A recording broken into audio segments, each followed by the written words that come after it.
வீரா சீரியல்ல எல்லாரும் கல்யாணம் முடிஞ்சு வீட்டுக்கு வந்து சோகமா உட்காந்துருக்காங்க. கார்த்தி விஜய் 2 பேரும் வீட்டுக்குள்ள வரும்போது செய்ய வேண்டிய சாங்கிதங்கள் செய்யறாங்க. அரிசிப்படி வச்சு தட்டி விட்டுட்டு உள்ள வாமான்னு சொல்லி கண்மணி ஆரத்தி எடுக்கிறாங்க. இவளுக்கு இதெல்லாம் ஒரு கேடா அப்படின்னு சொல்லி கார்த்தி அவங்களே தட்டி விட்டுட்டு உள்ள கோவத்தோட வராங்க. டேய் கார்த்தி, கோவப்பட்டு பிரயோஜனம் இல்ல, நடந்ததெல்லாம் நடந்து முடிஞ்சிருச்சு, இனிமே இவதாண்டா உனக்கு பொண்டாட்டிங்கிறாங்க ராமச்சந்திரன். வாங்க மச்சான் உள்ள போலாம் அப்படின்னு விஜய் கையை பிடிக்கிறாங்க. கையை பிடிச்சதும் நெருப்பு பட்ட மாதிரி அப்படியே கார்த்தி கொந்தளிக்கிறாங்க.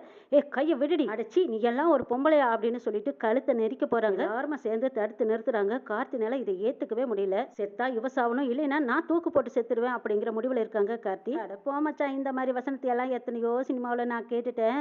ஒன்னு நான் என் வேலைக்கு கொண்டு வராம விட மாட்டேங்கிற மாதிரி விஜய் மனசுல ஒரு உறுதியோடு இருக்காங்க. முடிஞ்ச கையோட செய்ய வேண்டிய சடங்கு சம்பிரதாயம் இதெல்லாம் செஞ்சுதானே ஆகணும்னு சாந்தி முகூர்த்தத்துக்கான ஏற்பாடுகள் செஞ்சுட்டு இருக்காங்க. விஜய் பால் காய்ச்சி எடுத்துட்டு போறதுக்காக அடுப்படிக்கு வந்து நிக்கிறாங்க. தாலியை பார்த்துக்கிட்டே அவங்களா பேசிக்கிறாங்க. பரவாயில்லையே, பட்டணத்துக்காரனாச்சே, கையை சோளத்தட்டு மாதிரி பொசுக்குன்னு இருக்குன்னு நினைச்சேன். என் புருஷன் பழசாலி தான், விட்டுருந்தா கழுத்தை அப்படியே நெரிச்சு கொண்டு இருந்திருப்பானே. கார்த்தி மச்சான், என் கழுத்தை நெரிச்ச உன் கையாலேயே 15 பவுன் தங்கச்சங்கிலி வாங்கி போட்டா எப்படி இருக்கும்? போட வைக்கிற மச்சான், உன் கையாலே என் கழுத்துக்கு தங்கச்சங்கிலி போட்டு அழகு பார்க்க வைக்க போறேனா இல்லையான்னு பாருங்கிற மாதிரி விஜய் நினைச்சிட்டு இருக்காங்க. ராகவன் கார்த்திகிட்ட வந்து பேசிட்டு இருக்காங்க. டேய், நல்லதோ கெட்டதோ இனிமே நீ அவ கூட தாண்டா அனுசரிச்சு வாழ பழகிக்கணும்னு சொல்றாங்க. அவ கூட நான் வாழ்றதா?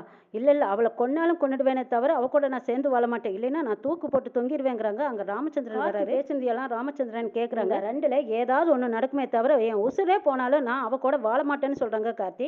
கார்த்தி, என்னடா பேசிட்டு இருக்க நீ? என் பையன்னு சொல்றதுக்கு எனக்கு வெக்கமா இருக்குதுடா. கல்யாணத்துக்கு முன்னத்து நாள் மிருகத்தை விட மோசமான செயலியலை விட செஞ்சிருக்க நீ. கார்த்தி அப்பா பேசுனதை தாங்க முடியாம காலை பிடிச்சு கெஞ்சுறாங்க. அப்பா நான் சொல்றதை கேளுங்கப்பா, நான் அப்படி தப்பே பண்ணல, என்னை நம்புங்கப்பான்னு கெஞ்சுறாங்க கார்த்தி. அப்பா, அந்த காப்பியை குடிச்சது எனக்கு எப்படி நிதானம் இல்லாத போச்சுன்னு எனக்கு தெரியல, ஆனா சத்தியமா நான் அப்படி ஒரு தப்பு பண்ணல. அப்பா என்னை நம்புங்க, அம்மா மேல சத்தியமா நான் அப்படி தப்பு பண்ணலேன்னு கார்த்தி உறுதியா சொல்லும் போது, அடைச்சி நீ வாய மூடு, அசிங்கத்தை பண்ணிட்டு பெத்த தாய் மேலேயே சத்தியம் பண்ணிட்டு இருக்கிறியாடா? நீ பண்ணின அசிங்கத்துக்கு கடவுளை வேற சாட்சிக்கு கூப்பிடுறியா?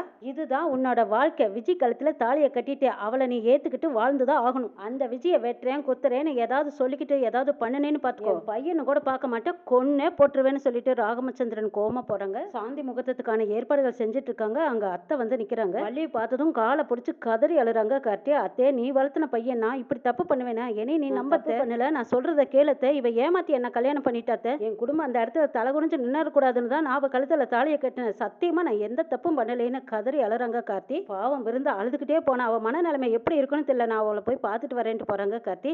டே கார்த்தி, இந்த நேரத்துல எங்கடா போற? எங்கேயும் போக கூடாதுன்னு சொல்லி பாக்குறாங்க வள்ளி. இல்லத்த பிருந்தா, அவ என்னால மறக்க முடியாது, நான் பார்த்துட்டு தான் வருவேன்ட்டு போறாங்க. இங்க பார்த்தா பிருந்தா வீட்டுல மாறன் வீரா இவங்க யாருக்குமே என்ன நடந்ததுன்னே புரியல, ஒரே குழப்பமா இருக்கு. கார்த்தி சொல்றது எல்லாம் வச்சு பார்த்தா கார்த்தியை நம்புறதா இல்ல விஜய் சொல்றதை நினைச்சு பார்த்தா விஜய் நம்புறதா ஒன்னும் புரியலையே. அந்த இடத்துல என்ன நடந்திருக்குன்னு தெரியாம எல்லாரும் புரியாத தவிக்கிறாங்க. கார்த்தி பிருந்தா வீட்டுக்கு வந்து பிருந்தா பிருந்தான்னு கூப்பிடுறாங்க. லட்சுமி அம்மா தான் வெளியே வராங்க. கார்த்தியை பார்த்ததும், என்ன தம்பி ஏன் இங்க வந்தீங்க? உங்களை நம்பி நாங்க மோசம் போனது பத்தலையா? இன்னும் என் பொண்ணை அழக வைக்க வந்துட்டீங்களா? கடைசி நேரத்துல நீங்க இப்படி பண்ணுவீங்கன்னு நான் நினைச்சு கூட பார்க்கல. என் பொண்ணோட வாழ்க்கை படிப்பும் போச்சு, அவ வாழ்க்கையும் போச்சு. இப்போதைக்கு இந்த கல்யாணம் வேண்டான்னு தலைப்பாட அடிச்சுக்கிட்டு அவ தான் கேட்கல. இப்ப என்ன ஆச்சு பாத்தீங்களா? இப்ப தேர்வுல நிக்கும்படி ஆயிப்போச்சுன்னு லட்சுமி அம்மா அவங்க ஒரு பக்கம் கத்தி கதறாங்க. நான் சொல்றத கேளுங்க, நான் பிருந்தாவுக்கு மனசார துரோகம் பண்ணல, நான் எந்த தப்புமே செய்யலத்தே, என்ன நம்புங்க நம்புங்கன்னு கெஞ்சுறாங்க கார்த்தி. இவங்க 2 பேரும் வாசல்ல வெளியில வச்சு பேசிட்டு இருக்கிறத கேட்டு அக்கம் பக்கத்தார் எல்லாரும் ஓடி வந்துடுறாங்க. என்னாச்சு? கல்யாணமான புது மாப்பிள்ளை இந்த வீட்டு வாசல்ல வந்து நிக்கிறீங்க?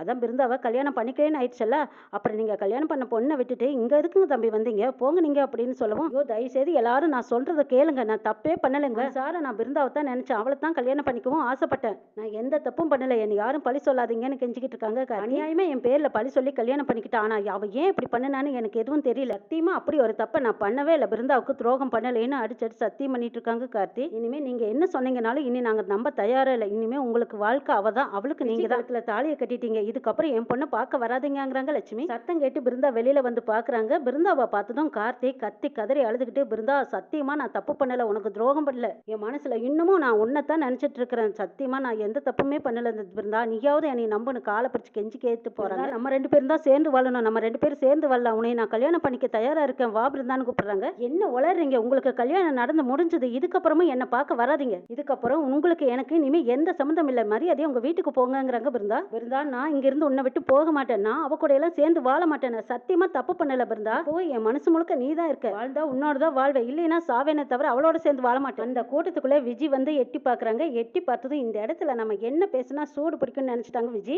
கல்யாண மண்டபத்துல பிருந்தாவை தங்கச்சி தங்கச்சின்னு சொன்ன விஜி, உனக்கு கொஞ்சம் கூட ரோசமே இல்லையா? அடுத்தவன் புருஷனை கூப்பிட்டு வச்சு பேசிட்டு இருக்கிறியே, நீங்க எல்லாம் மானமுள்ள பொம்பளை தானா? வெக்கமான ரோசை ஏதாவது இருக்கா? உங்க அம்மா உனக்கு இதெல்லாம் நல்லது கெட்டது சொல்லி தரலையா? ஏமா, உன் பொண்ணுக்கு தான் தெரியலனா உனக்கு கூடவா தெரியாது?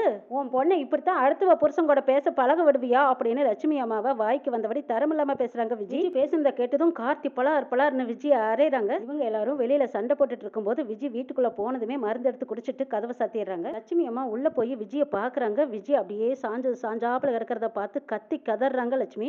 விருந்தாவுக்கு என்ன இருக்குன்னு நாளை எபிசோட்ல பார்க்கலாம்.